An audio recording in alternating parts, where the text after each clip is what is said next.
So we're looking at integration. So this is the reverse process to differentiation. So we can call it the antiderivative. So integral, really important, we've got our integral sign, looks like that. And also we're going to be working our way through on how do we actually integrate.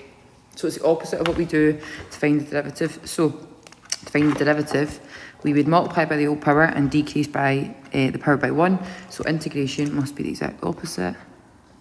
So we're going to increase the power by 1, because that's obviously the opposite of decreasing. And then instead of multiplying by the whole power, we're going to divide by the new power.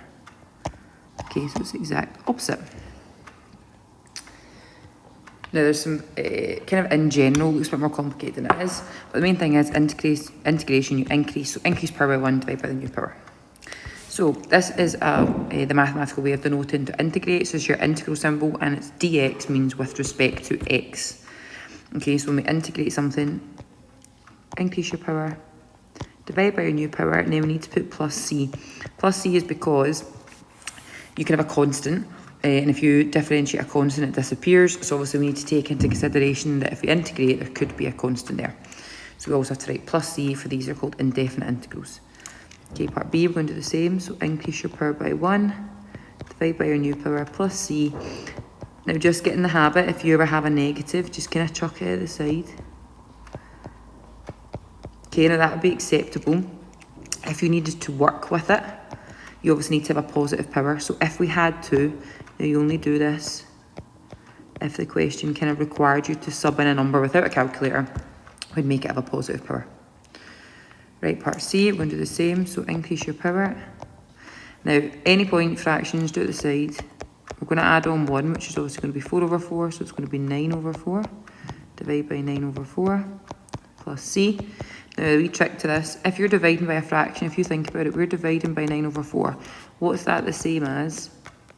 Think about how we divide fractions. We flip it and make it times. So we're actually timesing by 4 over 9. So really, the kind of trick way is basically, because we're timesing by 4 over 9, the 4 comes up.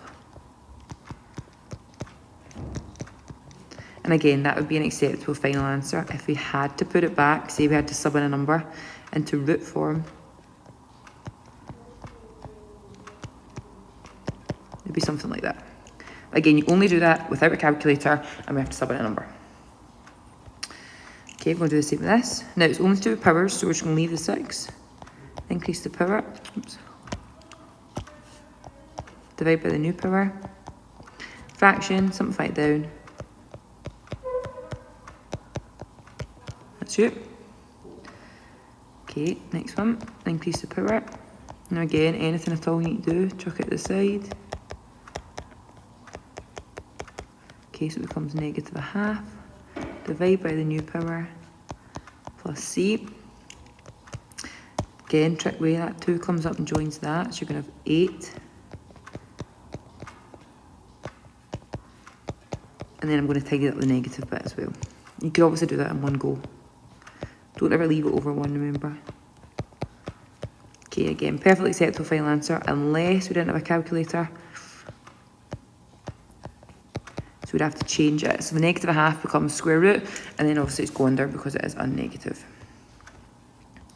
Final one of this, we've got multiple terms, so we're going to integrate them all individually. So increase your power. Again, do any fraction stuff. You're adding on 1, so we're working with 8 over 8. So it's going to be 3 over 8. Divide by 3 over 8. Plus, now remember there's technically a power of 1 there. So if you're increasing it, it's going to become a power of 2. And 7 just goes to 7x. Okay, so any number you integrate goes to that number with an x on the end. Right, I'm going to bring up that 8. So I'm going to have 32x to the 3 over 8. And done like a 3.